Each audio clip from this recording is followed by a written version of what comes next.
Chiron lived alone on the far edge of Orvion 7, a city of smoke, gears, and forgotten dreams. His workshop stood between two giant metal towers, where the wind always carried the smell of oil and burning fuel. Every day he worked in silence, fixing old engines that no one cared about anymore. He did not talk much, not because he could not, but because he had nothing left to say. Machines were easier than people.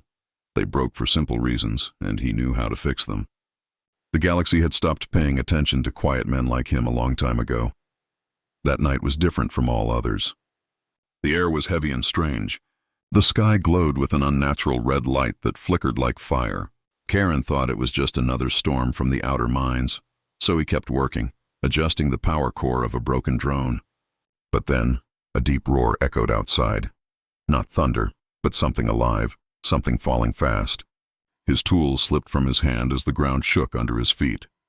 He stepped out of the workshop, squinting through the red storm. Through the swirling dust, he saw fire streaking across the sky. It crashed somewhere close, beyond the scrapyard behind his shop. The crash was loud enough to rattle every metal plate in the yard. Chiron hesitated for a moment, then grabbed his light scanner and ran toward the sound. The wind tore at his coat, and sparks of static lightning flashed all around.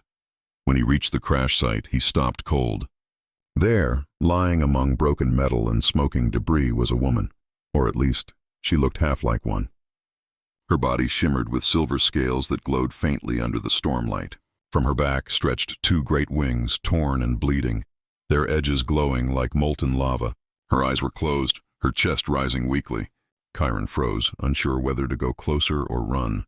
He had heard rumors of creatures like her, dragon hybrids born from secret experiments of the Galactic Council. Dangerous, they said. But now, looking at her broken form, she did not look dangerous. She looked hurt, frightened, and alone. Chiron knelt beside her, scanning her with his light tool. The screen showed strong but unstable energy patterns. Her pulse was weak. He reached out carefully to check the wound on her side, but before he could touch her, her eyes opened. They were bright gold, glowing faintly even through the rain. "Please," she whispered, her voice soft and shaking. "They found me." "Don't let them take me." Chiron pulled back, startled. "Who found you?" he asked, but she was already slipping into unconsciousness. A sharp sound cut through the storm, a low hum growing louder. Chiron looked up and saw lights in the clouds. Small ships, black and silent, moving in a search pattern. His scanner beeped with warning to council drones. They were scanning for something, and he had no doubt it was her. He looked down at the strange woman again. Her wings twitched in pain, and a faint spark of fire escaped from the cracks in her scales. She was dying. Chiron's heart pounded. He knew what the council did to people who helped fugitives. They erased them, names, homes, everything. He could stay safe by walking away now. No one would ever know, but he remembered the way she had whispered those words, full of fear. "Don't let them take me." For a moment, Chiron stood frozen in the rain. Then, without thinking anymore, he lifted her into his arms. Her body was heavier than he expected, warm like metal touched by the sun. He carried her back through the storm, stumbling over broken pipes and rusted junk. By the time he reached his workshop, the sky above glowed with searchlights. He shut the doors quickly, locking every bolt. The hum of engines echoed outside. He laid her on his repair table, brushing away sparks from the falling dust. Her wounds were deep, glowing faintly like open fire. He didn't know how to treat something like this, but he had tools: plasma welders, cooling sprays, nanobots. He started working fast, cleaning the cuts and sealing torn scales. The smell of metal and heat filled the room. As he worked, he looked at her face. She seemed peaceful now, almost human, though the faint shimmer of her scales reminded him she was something far more. He wondered who she really was, a soldier, an experiment, or something else entirely. Outside, the sound of engines grew louder. Through a small crack in the window, he saw shadows moving across the sky, drones searching every corner. He shut off all lights, switching to low power mode.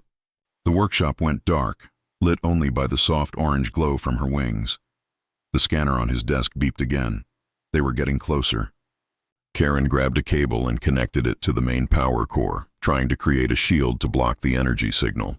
The system overloaded, sparks flying. The old power grid was not made for this. He cursed under his breath and worked faster, rerouting the cables manually. The smell of burning wires filled the air. The scanner flashed red. One drone was right above the shop now. He froze, holding his breath. The hum passed overhead, slow and cold. Seconds felt like hours. Then at last, the sound faded into the distance. Karen exhaled slowly and leaned back, wiping sweat from his face. His hands trembled. The woman's breathing had steadied, her wings still glowing softly. He looked at her again. He didn't know why he helped her. Maybe because she reminded him of someone he once failed to protect long ago. Or maybe because he was tired of hiding from the world while others suffered. Whatever the reason, he knew there was no turning back now. The council would notice soon that their drones had lost a signal. They would come again. Karen sat beside her, listening to the faint crackle of energy in her veins. The storm outside had calmed, but inside his heart, another storm had begun. One that would pull him back into the galaxy he had tried to forget. He looked at her one last time and whispered to himself, "I guess silence isn't safe anymore." Outside, the night of fire burned across the sky, marking the beginning of something that would change both their lives, and maybe the entire galaxy, forever. The night had turned cold after the storm. Inside the small workshop, only the low hum of machines and the soft breathing of the dragon woman could be heard. Karen sat on the floor beside the table, his hands still stained with metal dust. His mind was full of questions, but he knew none of them had answers yet. The woman, the dragon hybrid, was still unconscious. Her wounds had stopped bleeding, and her wings now glowed faintly like burning coal under ash. Karen had wrapped them in heat-resistant cloth and connected small nanobots to repair her scales. The machines beeped quietly as they worked, tiny lights moving over her body. He leaned back against the cold wall, watching her. The firelight from her wings painted strange patterns on the ceiling. She looked powerful even in her weakness, like a weapon made of beauty and danger. Karen couldn't understand what kind of mind would create someone like her. Hours passed. The red storm outside faded, replaced by the silent blue glow of dawn. The city of Orvian 7 was waking up. The sound of engines, sirens, and factory horns filled the air. Karen stood up stiff from the long night and went to the window. From there he could see search ships still patrolling in the distance. The council wasn't giving up. He turned back when he heard a soft sound. The woman had moved. Her eyes fluttered open, glowing faintly gold again. She looked confused, her gaze scanning the room. "You're safe," Karen said quietly. "You're in my workshop." She blinked, trying to sit up, but her body was too weak. Karen moved closer and helped her lean against the table's edge. "Who are you?" he asked. She looked at him for a long moment before answering. "My name is Lyra," she said, her voice rough but steady. "I didn't mean to bring trouble to your door." "Trouble was already here," Karen replied. "You just made it louder." Lyra smiled faintly, but it quickly faded. "They will come again," she said. "They always do." Karen frowned. "Who are they?" "The Galactic Council," she whispered. "They made me. I was part of a secret project called the Ember Wing. They wanted to create hybrid soldiers, part human, part dragon, powerful enough to control starfire. But I escaped before they could finish what they started." Karen tried to understand her words. "The Council creating hybrids? That was forbidden after the last genetic war. Why would they do that again?" he asked. "They said it was for peace," Lyra answered bitterly. "But they wanted control. The hybrids were not free. We were experiments, machines with hearts." She touched the scar on her chest. "They used pain to keep us loyal. When I learned the truth, I ran." Karen looked down, silent for a while. Something about her story stirred a buried memory. Of soldiers, of fire, of orders that broke everything he believed in. He pushed the thought away. "You need to rest," he said finally. "You're not strong enough to move yet." Lyra shook her head. "No, if they trace my signal, they will find us both. I can feel their scanners searching already." Karen looked at the small radar on his desk. It flashed weakly with static interference. Something was trying to connect. She was right. He went to his control panel and began typing commands quickly. "I can hide your energy signal," he said, "but my tools are old. I'll need to reroute power through the defense grid. Will that be enough?" she asked.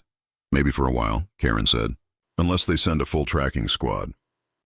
He worked in silence for several minutes, reconnecting wires, boosting the magnetic field, and linking the old workshop's generator to create a masking wave. The lights flickered as the system came online. The scanner's warning light turned green, signal hidden. Lyra watched him closely. "You know how to use military tech," she said softly. "You've done this before." Karen froze. "Old habit," he said quickly, not meeting her eyes. But Lyra kept looking at him. "You were in the war, weren't you?" "I can see it in how you move. You're not just a mechanic." Karen didn't answer. He switched off the console and returned to her side. "You should drink some water," he said, handing her a cup. Lyra took it, her hands trembling slightly. "Why are you helping me?" she asked. "You could have left me out there." "Most people would have." Chiron looked at her glowing wings and then at his own rough hands. "Maybe I've seen too many people left behind," he said quietly. There was silence for a moment, broken only by the sound of the generator. Lyra studied his face as if trying to read something hidden deep inside. Suddenly a loud beep came from the scanner again. Chiron rushed to it and cursed under his breath. "They're scanning this sector again," he said. "They must have picked up a faint trace before I blocked it." Lyra tried to stand, but her legs gave out. Karen caught her before she fell. "You can't fight them like this," he said. "Then you must run," Lyra whispered. "They'll destroy everything here." Karen looked around his workshop, the machines he built, the tools, the engines. This place was his world. He had lived here in silence for years. But now, looking at Lyra's desperate eyes, he realized the machines meant nothing compared to what was happening. "No," he said finally. "We're not running." "Not yet." He went to the back of the workshop and pulled a dusty tarp from a large metal shape. Underneath was an old war engine, a combat drone from the last galactic war. It was half broken, rusted, and covered in dust, but the core still glowed faintly blue. Lyra looked at it with surprise. "That's council tech," she said. "How do you have that?" Chiron smiled faintly, though his eyes were serious. "I built it," he said. "A long time ago." He connected a power cable and began to reboot the machine. The engine roared weakly at first, then grew stronger, lights flickering across its body. A voice came from the drone, calm and metallic, recognition mode active. "Commander Chiron of the Lost Fleet detected." Lyra's eyes widened. "Commander?" she whispered. Karen froze for a second, then turned away. "That was a long time ago," he said. "I'm no commander now." But Lyra looked at him differently now, not just as a mechanic, but as someone who had once led armies, someone who could fight the council. Outside, the hum of distant engines grew louder again. The scanners had found something nearby. Karen looked at the ceiling, then back at Lyra. "They're coming," he said. "If they want you, they'll have to go through me first." Lyra's eyes burned bright gold again.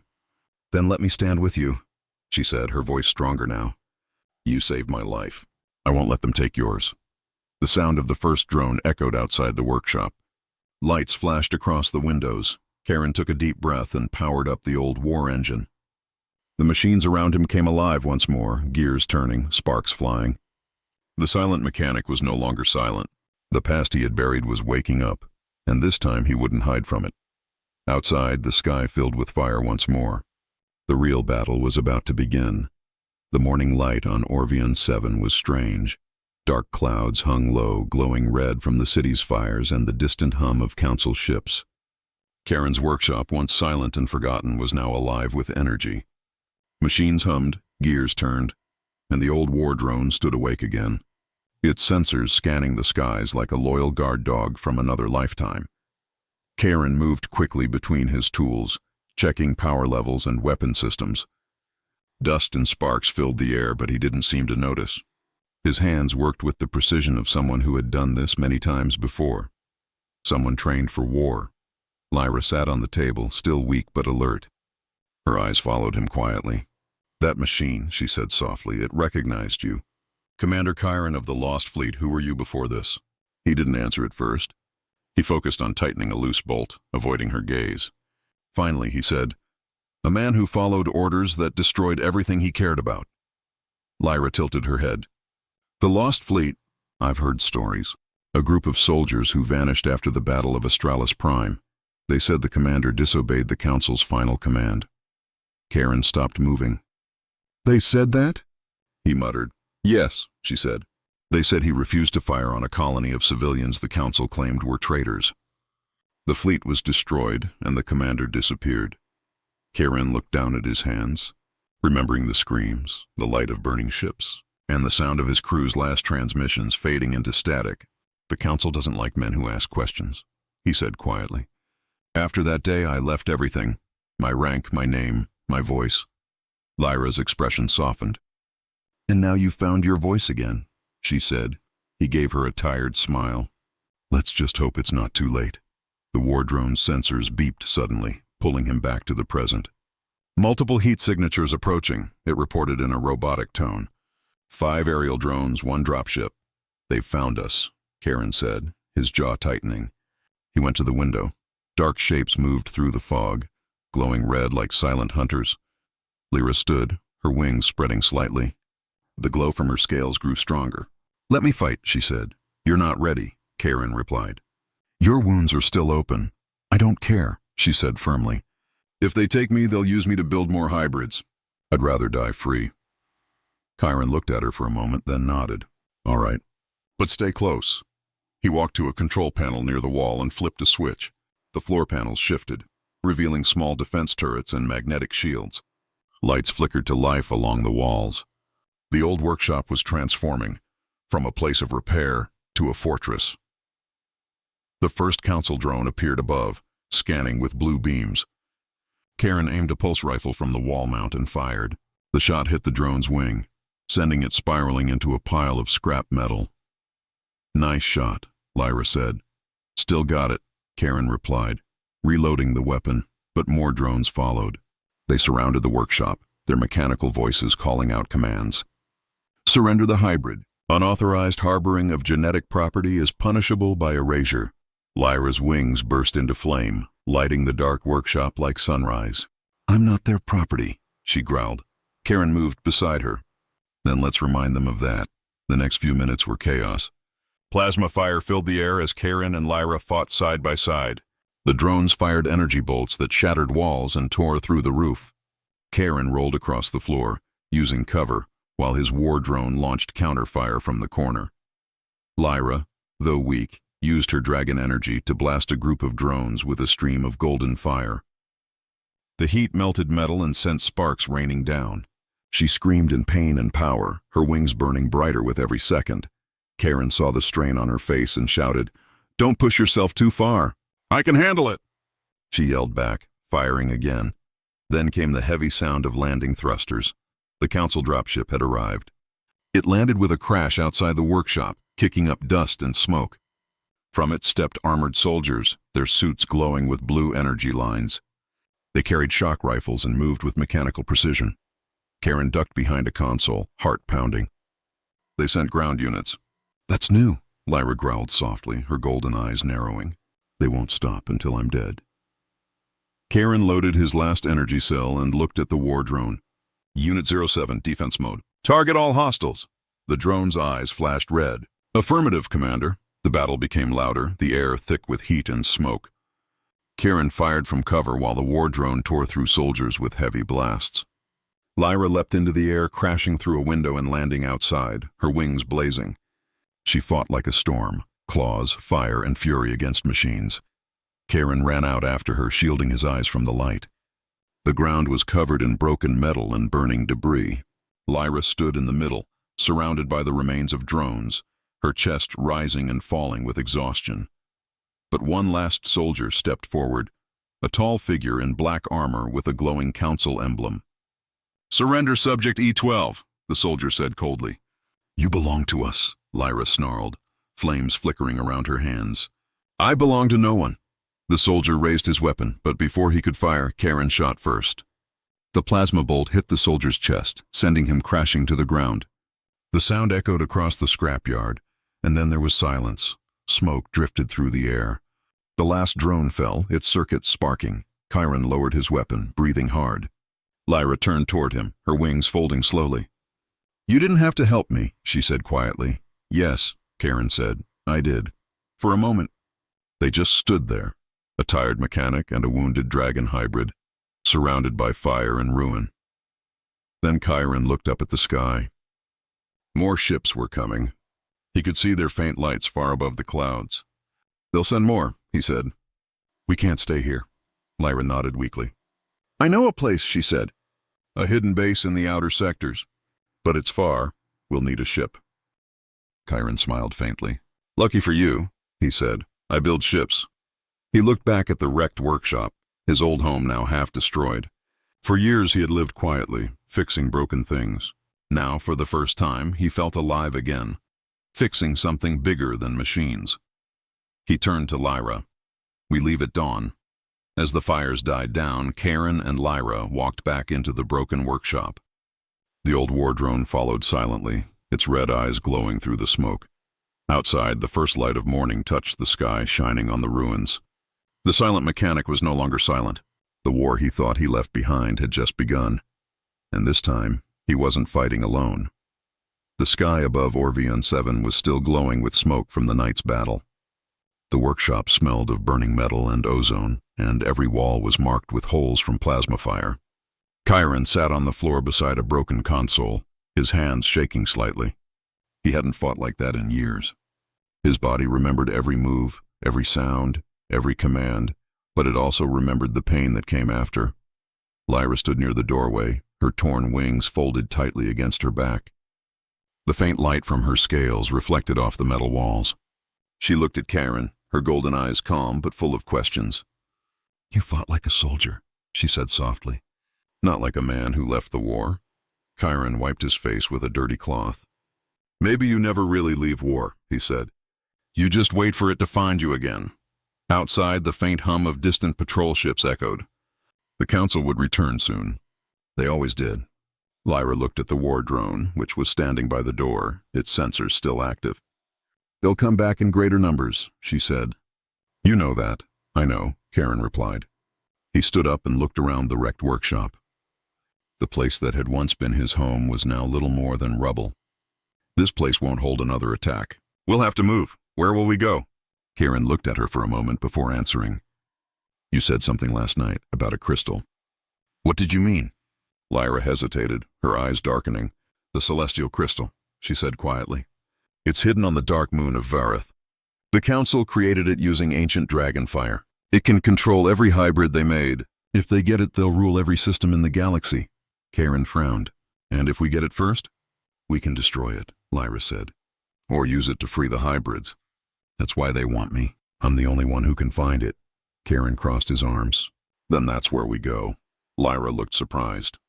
"You'll help me?" He gave a small, tired smile. "I didn't save you just to watch the galaxy burn."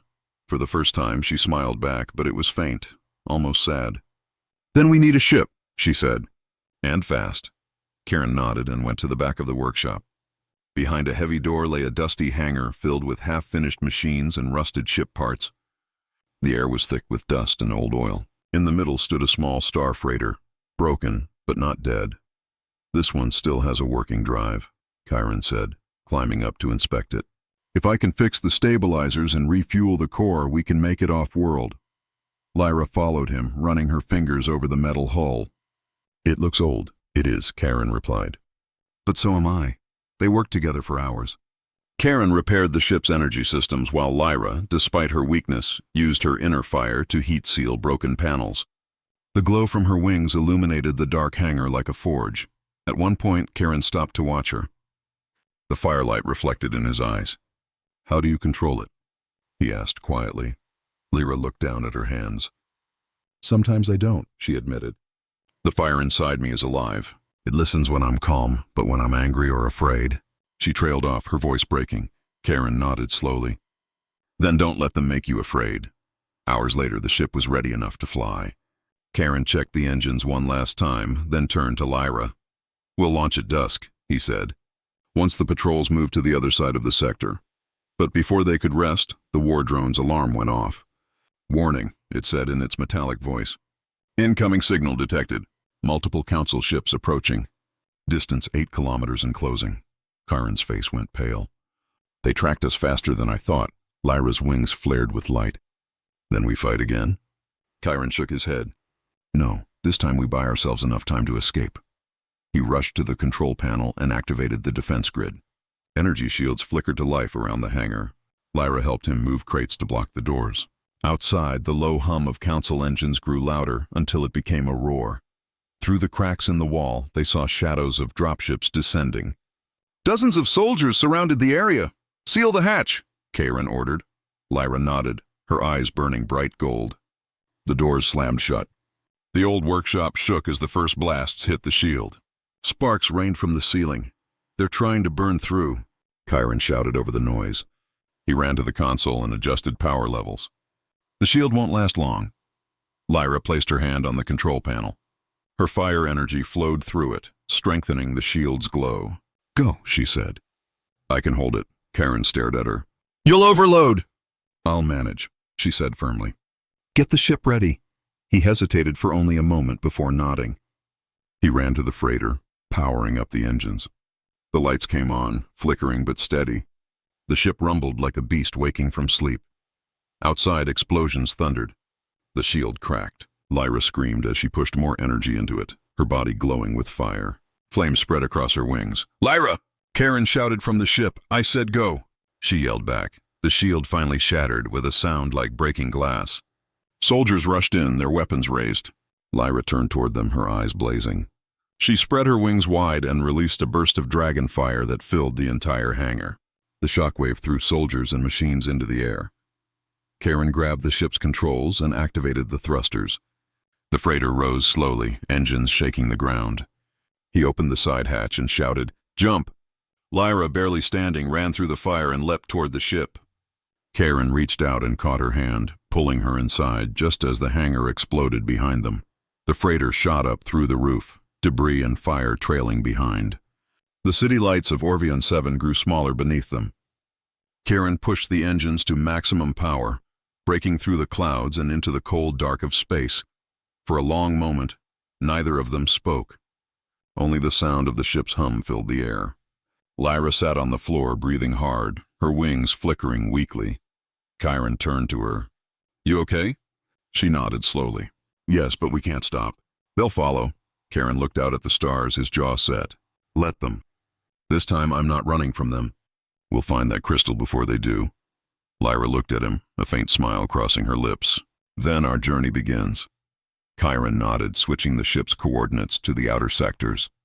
As the engines roared and stars stretched into lines, Orvion 7 disappeared behind them. The silent mechanic and the dragon woman were now fugitives among the stars.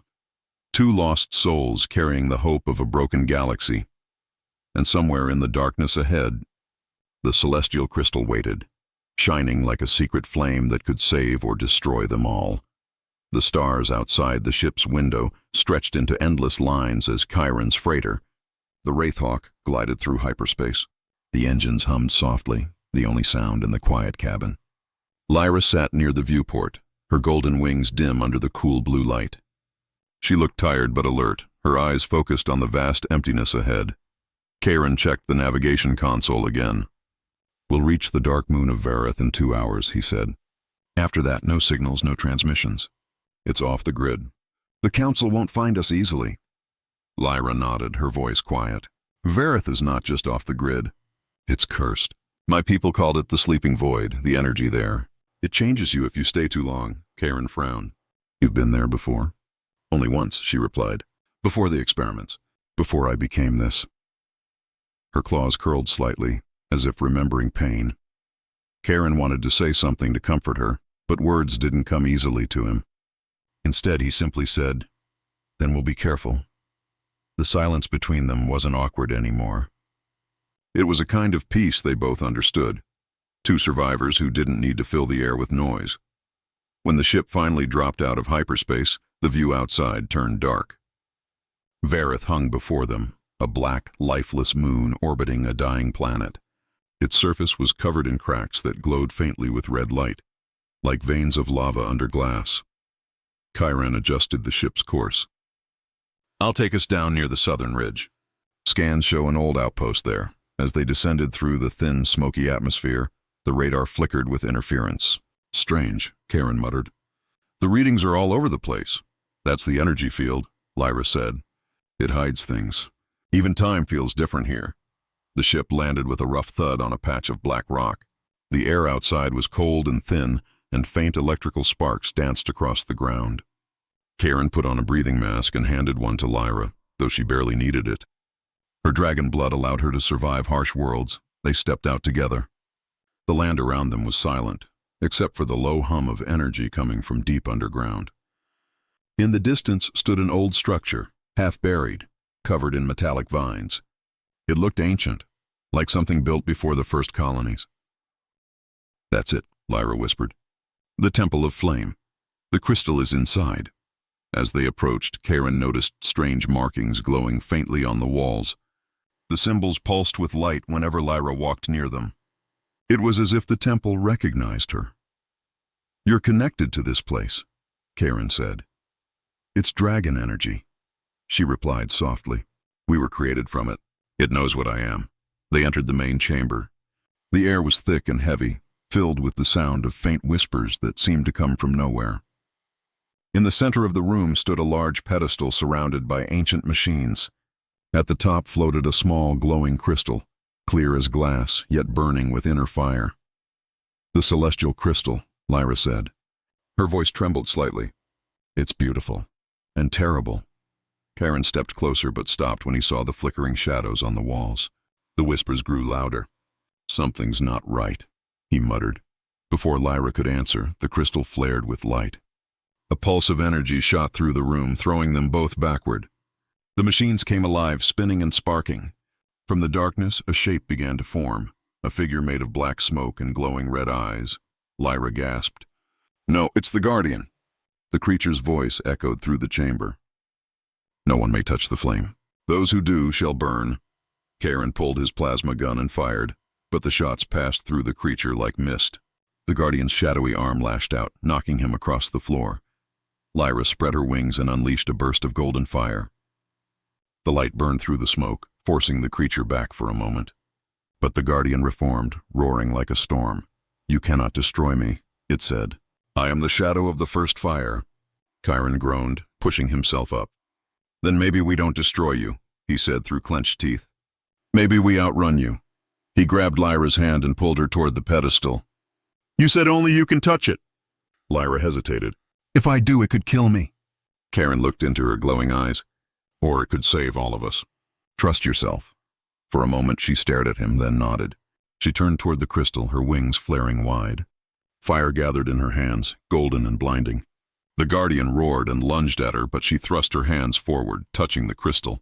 A wave of light exploded outward. The entire temple shook as fire and shadow collided. Karen shielded his eyes, the heat searing his skin. When the light faded, he opened them to find Lyra floating in midair, her body surrounded by golden flames. The Guardian was gone, disintegrated into nothing. The crystal now pulsed in her chest, fused into her being.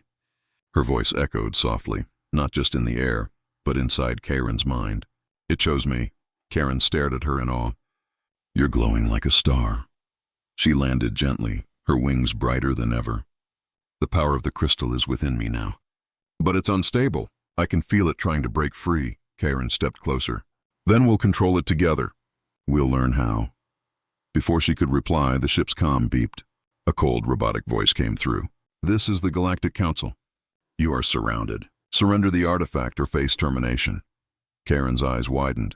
"They found us again." Lyra looked toward the entrance, where the faint blue lights of approaching ships filled the sky. Her voice was calm but fierce. "Let them come. This time we're not running." Karen gripped his blaster tightly, his old soldier instincts returning. "Then we fight for the galaxy." As the sound of engines grew louder, Lyra spread her wings, fire swirling around her like a storm. The ground beneath them trembled, and the temple walls cracked with heat. The silent mechanic and the dragon lady were no longer just fugitives. They were the spark of rebellion, standing between the galaxy and a power that could change everything. And as the first dropships descended onto the cursed surface of Vareth, one thing was certain: the war for the celestial flame had begun. The surface of Vareth shook under the weight of the incoming ships. From the sky, dozens of council vessels descended like black shadows, their lights cutting through the thick red fog. The air trembled with the roar of engines and the hiss of landing thrusters. Dust and sparks rose in a storm around the ancient temple. Inside, Karen and Lyra stood side by side. The ground vibrated under their boots. Lyra's wings burned with golden light, the energy of the celestial crystal pulsing through her veins. Karen checked his plasma rifle, adjusting the charge. His hands were steady, but his heart raced. "They're surrounding the temple," he said, scanning the radar on his wrist console. 3 squads to the east, 2 to the west. Heavy units up front. Lyra closed her eyes for a moment, breathing slowly. "I can feel them," she whispered. "So many minds, cold, controlled. They're not just soldiers, they're hybrids too. Like me." Karen's jaw tightened. "Then we free them if we can." A sudden boom echoed outside as the first blast hit the temple wall. Stone cracked and fire burst from the impact. The doors blew open and armored soldiers poured in, their visors glowing red. Karen moved fast, taking cover behind a fallen pillar. He fired 3 quick shots, hitting 2 soldiers square in the chest. Lyra raised her hand, and a wave of golden fire swept through the room, forcing the attackers back. But more kept coming. The Council's machines marched forward. Drones, mechs, and weaponized androids, all programmed to kill. Karen gritted his teeth. "There's too many of them." Lyra turned to him, fire burning in her eyes. "Then I'll hold them off. You find a way out." "No," Karen said firmly. "I'm not leaving you." Before she could argue, a heavy explosion shook the ground. A massive war mech, towering and armed with plasma cannons, smashed through the far wall. Its metal frame gleamed in the red light as it aimed at Lyra. The mech's voice was deep and mechanical. "Target located, Dragon Hybrid. Execute order." Lyra spread her wings wide, her fire forming a barrier just as the mech fired. The plasma hit her shield, scattering light in every direction. The impact threw her back, slamming her into a pillar. "Lyra!" Karen shouted, running to her side. She groaned, pushing herself up. "I'm fine," she said weakly, her scales dimming for a moment. The crystal's light flickered inside her chest. Karen aimed at the mech's leg joints, firing multiple shots. The metal sparked, but the machine didn't stop. It turned its cannon toward him. Just as it fired, Lyra screamed, a deep, echoing cry that shook the entire chamber. Fire erupted from her body, forming a massive storm of golden light. The flames wrapped around the mech, melting its armor in seconds. The machine exploded, filling the temple with smoke and heat. Karen shielded his face. When the fire cleared, Lyra stood in the center of the wreckage, breathing heavily. Her eyes glowed like suns. The soldiers outside hesitated, watching in fear. Some dropped their weapons. Others backed away. Karen noticed it too. "They're scared," he said quietly. "You can turn this around, Lyra. They follow fear, but you can give them something else." Lyra looked at him, confused. "What do you mean?" He stepped forward. "You're not just a weapon. You're a symbol. The galaxy needs hope, not control. If you stand against them, others will follow." For a moment, Lyra hesitated. She could feel the crystal pulsing stronger inside her. Power calling her to destroy everything. But Karen's voice grounded her, pulling her back to herself. She raised her hand and spoke, her voice echoing through the battlefield. "Stop fighting! You are not slaves of the Council anymore. The crystal's power belongs to everyone." A strange silence fell. The hybrid soldiers froze. Their glowing red visors flickered, some turning blue. The control signal had been broken. "They're waking up," Karen said in awe. But the moment didn't last. A loud voice came through the comms, cold and sharp. "This rebellion ends now." From the largest ship above, a beam of black energy shot down toward the temple. The ground cracked open, and a new figure emerged from the shadows. Tall, armored in dark silver, with a helmet shaped like a serpent. His voice was deep and filled with authority. "Lyra of the Flame," he said. "You have betrayed your creators." Lyra stepped forward, her fire flaring. "I was never yours to control," the figure laughed. "You think you understand the crystal's power? You carry a fragment. I hold the core." He raised his hand, and dark energy surrounded him. The air rippled with tension. The soldiers who had just broken free fell to their knees again, clutching their heads as their implants reactivated. Karen's heart pounded. "Who is that?" Lyra's voice was low. "The High Inquisitor. The one who made me." Lightning flashed across the cracked sky. The High Inquisitor stepped closer, his eyes glowing red behind the mask. "You were supposed to lead the hybrids under my command. Instead, you run with a human mechanic." He looked at Karen with disgust. "Pathetic." Karen raised his weapon, anger flashing in his eyes. "You don't get to talk about her like that." The Inquisitor moved his hand slightly, and Chiron was thrown back by an invisible force, crashing into a wall. Lyra's wings flared as she lunged at him, releasing a blast of fire. But the Inquisitor absorbed it into his armor, the flames vanishing into black mist. He smirked. "You cannot burn the void," Lyra gritted her teeth. The crystal inside her glowed brighter, reacting to his power. The ground began to crack under her feet. Karen struggled to stand, shouting, "Lyra, don't lose control!" But it was too late. The crystal's power surged through her like a storm. Her body glowed with unbearable light, and her wings expanded, filling the temple with golden fire. The Inquisitor raised his arm to shield himself. "You'll destroy everything," Lyra's voice echoed, trembling with both pain and rage. "Then I'll start with you." The explosion that followed lit up the entire moon. Fire and shadow collided in a storm that reached the stars. The temple crumbled, the ground split, and ships in orbit shook from the blast. When the light finally faded, the battlefield was silent. Smoke covered the land. Karen crawled out from the debris, coughing, searching desperately. "Lyra, where are you?" In the distance, through the haze, he saw her, lying on the cracked ground, her wings burned, her light fading. He ran to her side, his heart breaking. "Hey, stay with me." "Don't you dare give up now." Lyra looked up at him weakly, her eyes dim. "Karen, did we win?" He swallowed hard. "We're still here." "That's a start," she smiled faintly. "Good, because this isn't over." "The crystal's not gone." "What do you mean?" he asked urgently. Her voice dropped to a whisper. "The core. It's still out there." He wasn't lying.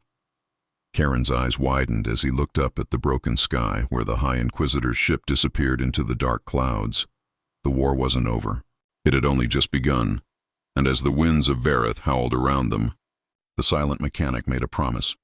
He would find the core, save Lyra, and end the Council's rule once and for all. Because this time, the galaxy had a spark worth fighting for. The dark moon of Vareth was silent again, its cracked surface glowing faintly with dying embers. Smoke drifted across the battlefield where the temple once stood. Karen sat beside Lyra's unconscious form, his hands shaking as he tried to stabilize her breathing. Her wings were torn, her scales cracked, and the golden light from the celestial crystal inside her chest flickered weakly, like a fading heartbeat. He tore a piece of his jacket and wrapped it around her arm, whispering softly, "You're not dying on me." "Not now." The war drone, damaged but still functional, hovered nearby. Its voice was faint. "Vital signs unstable. Suggest immediate medical attention." Karen looked up at the smoking horizon. "Yeah," he muttered, "if there's even a place left to take her." He carried her carefully to the freighter, the Wraithhawk. The ship was scorched from the blast but still operational. He laid Lyra on a medbed and began scanning her vitals. The readings were unstable. The crystal inside her was leaking energy, burning her from within. "She saved the galaxy," Karen whispered, adjusting the controls. "And it's killing her for it." Hours passed as he worked, rerouting the ship's power to stabilize her energy flow. Her breathing steadied, but she remained unconscious. Karen sat beside her, staring out the viewport at the stars. Somewhere out there, the High Inquisitor was escaping, carrying the core of the celestial crystal. And Chiron knew one thing for sure. He wouldn't stop until he got it back. 3 days later, Lyra woke up.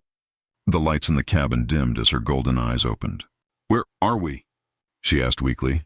Karen turned, relief washing over him. "You're awake." "We're still in orbit around Vareth.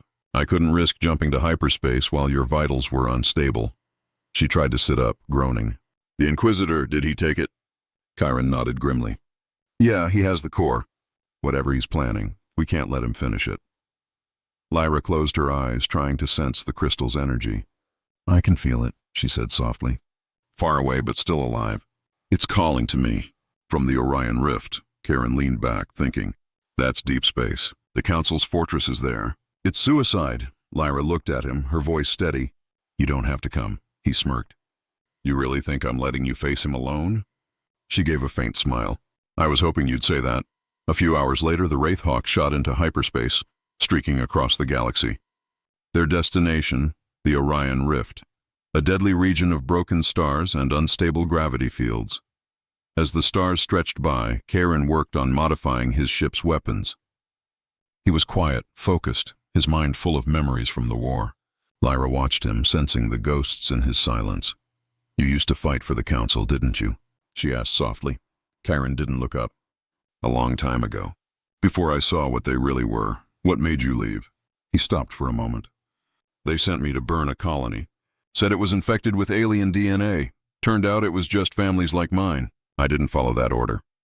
He looked up, his eyes dark. "They called me a traitor. Guess I still am." Lyra reached out, touching his hand gently. "You're not a traitor. You just remembered what it means to be human." For a long time, neither spoke again. The silence between them said more than words ever could. Hours later, the ship dropped out of hyperspace near the edge of the Orion Rift. The view was breathtaking. A sea of floating asteroids, glowing nebulae and broken planets caught in swirling energy fields. Lightning crackled across the darkness like veins of light. "Beautiful," Lyra whispered. "Beautiful and deadly," Karen replied, checking the sensors. "We're picking up massive energy readings." "That has to be the core." The radar pinged, locking onto a massive signal deep inside the rift. A fortress floated there, and black and jagged, surrounded by ships. The emblem of the Galactic Council glowed red on its side. Lyra's expression hardened. "That's it. The Citadel of Void," Karen exhaled. "Looks like the Inquisitor's home." Before they could plan further, an alarm blared. The radar flashed red. "Incoming ships. Council interceptors." Karen shouted. Dozens of fighters appeared from the shadows, firing plasma bolts toward them. The Wraithhawk shook violently as explosions rocked its hull. Lyra jumped into the co-pilot seat. "Evasive maneuvers!" Karen grinned slightly. Already on it. The ship spun sharply, dodging fire. He pulled the trigger, sending twin plasma bolts back at the attackers. 2 ships exploded, scattering debris into the void. But more kept coming. "They're herding us toward the rift," Lyra yelled. "Then we go through it," Karen shouted back. Lyra looked at him like he was insane. "Through the rift?" "That's suicide!" He smiled grimly. "Then it's a good plan." The Wraithhawk plunged straight into the storm of the Orion Rift. The sky turned violet as gravitational waves twisted around them. Energy storms flashed on all sides. The ship's systems flickered, alarms screaming. Karen gripped the controls tightly. "Hold on!" Lightning struck the hull, shaking the entire ship. Lyra reached out, her wings glowing, channeling energy from the crystal. Her power stabilized the ship's shields, keeping them from disintegrating. Karen glanced at her in awe. "You're doing it. You're controlling it." Her face was pale but determined. "For now, don't waste it." After what felt like an eternity, they burst out of the storm, straight into the shadow of the Citadel. The massive fortress loomed before them, surrounded by energy rings and glowing with dark power. Karen's jaw tightened. "We found him." Lyra's eyes glowed faintly. "No, he found us."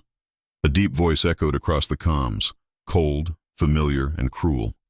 "You survived, Vareth. Impressive, but your journey ends here."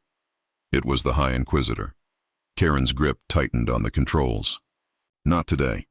The fortress opened its hangar bays, unleashing waves of black drones and warships.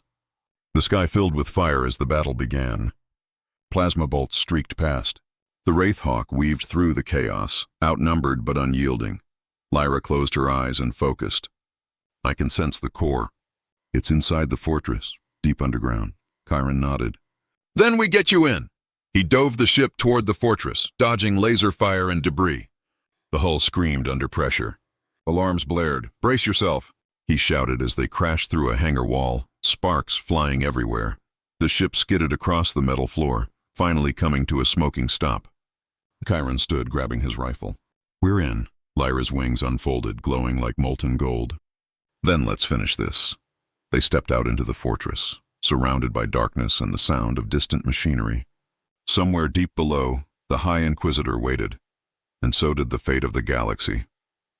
The silent mechanic and the dragon lady had entered the lion's den, and as the fortress doors sealed behind them, the final chapter of their war had begun. The Citadel of Void was silent inside, except for the echo of heavy footsteps and the hum of machines buried deep within its black walls. The corridors were cold, metallic, and alive, pulsing faintly with red light as if the fortress itself had a heartbeat. Every shadow felt alive. Every corner whispered danger. Karen moved quietly, his plasma rifle ready, his eyes scanning every direction. Lyra walked beside him, her golden wings dim but steady, the faint glow from the crystal inside her chest lighting their path. The air was thick with energy, heavy, electric, almost alive. "He knows we're here," Karen whispered. Lyra nodded.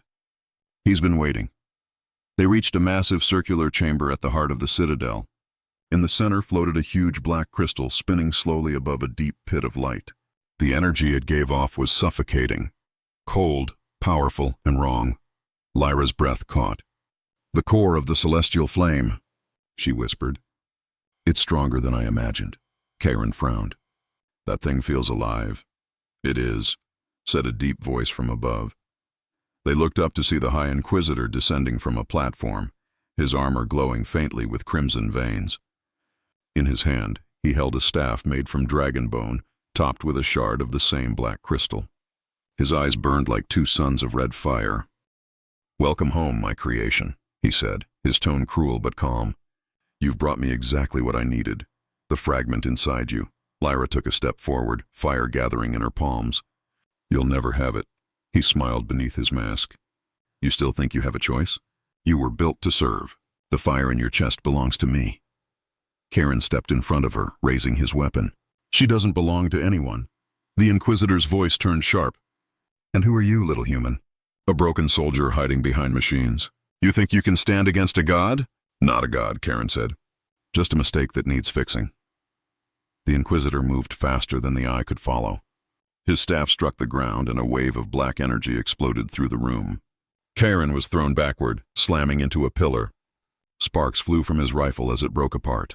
Lyra screamed, unleashing a burst of golden fire that met the Inquisitor's darkness in midair.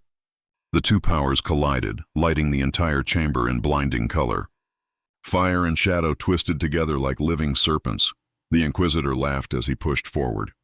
"You can't control the flame inside you." "It's already mine." Lyra's eyes glowed brighter. "Then I'll burn you with it." Her wings flared wide, her body radiating light. The power of the crystal surged through her veins, spilling across the room. The floor cracked, the walls trembled. For a moment she overpowered him, but the core pulsed, sending out a shockwave that threw her to the ground. Karen struggled to his feet, watching as the Inquisitor raised his staff toward her. "You've done well, Lyra. Your body will serve as the vessel for the full flame." He began pulling energy from the core. Black tendrils of light wrapped around Lyra, lifting her into the air. She screamed as the power tore at her, pulling at the crystal inside her heart. Karen's mind raced. He had no weapon left, only his tools, his instincts, and the courage that had carried him this far. He spotted an exposed control terminal near the core, wires sparking from it. He ran toward it, dodging falling debris. "Hang on, Lyra!" he shouted. The Inquisitor noticed him and snarled. "Stay out of this!" He sent a blast of dark energy, but Karen dove behind a console, rolling across the floor. He pulled out a plasma torch from his belt and began rerouting the power circuits. "If I can overload the core," he muttered, "maybe it'll break his control." Lyra's screams filled the room. Her wings burned bright, then dimmed again. The black tendrils were pulling the crystal from her chest. "Karen," she gasped weakly. "Stop him." "Please, I'm trying!" The Inquisitor turned his attention fully to Karen now, his voice booming with fury. "You cannot stop what was written in the stars." He raised his staff to strike, but Lyra suddenly reached out, her eyes blazing gold once more. "Yes, I can." Her fire burst outward, cutting through the black energy. The tendrils snapped. The light returned to her wings, fierce, brilliant, alive. She broke free, landing hard but standing tall. The Inquisitor staggered back, his armor cracking. "Impossible." Lyra looked at Karen, her voice steady despite the pain. "Do it now." Karen slammed the plasma torch into the console and twisted the dial to maximum. The core screamed, a deep, otherworldly sound that shook the fortress. Energy surged wildly through the room, lightning-like arcs filling the air. The Inquisitor realized too late what was happening. "You fool! You'll destroy everything!" Karen shouted over the roar. "That's the point!" The core exploded in a blinding burst of light and shadow. Time seemed to stop. Lyra spread her wings wide, absorbing the flames that erupted from the core. Her body glowed brighter than ever, becoming pure energy. Part woman, part dragon, part fire. She looked at Chiron one last time. "Thank you for believing in me." "Lyra, wait," he shouted, reaching out, but she was already gone, rising into the air, her form turning into a storm of golden fire. The explosion consumed the Inquisitor, tearing through his armor and reducing him to ash. The blast ripped through the citadel, collapsing its walls, burning through metal and stone. Chiron barely made it back to the Wraithhawk. He launched the ship as the fortress exploded behind him, sending waves of light across the rift. For a long time, there was only silence. The storm faded, and the citadel was gone. Nothing but drifting debris and golden sparks in the void. Chiron sat in the cockpit, staring at the empty seat beside him. "You did it," he whispered. "You saved them all." The war drone floated beside him, its voice calm and quiet. Energy readings detected. Unknown source approaching. Chiron looked out the window. A faint shimmer of golden light floated through space, moving toward the ship. It was soft, like a heartbeat pulsing gently. He smiled sadly. "Lyra." The light passed through the ship's hull and settled in the co-pilot's seat, a warm glow, gentle and alive. He could feel her presence like a whisper in his mind. "Chiron, the galaxy is free now. Don't stop fighting for it." He closed his eyes, letting the warmth fill the cold silence of the ship. "I won't," he said softly. "I promise." Outside, the stars burned brighter than before, and the Orion rift glowed with golden fire. A reminder of the dragon who became light, and the silent mechanic who dared to defy the gods. The galaxy would tell their story for ages to come, and somewhere, in the endless dark between the stars, the flame of Lyra still burned, eternal, fierce, and free.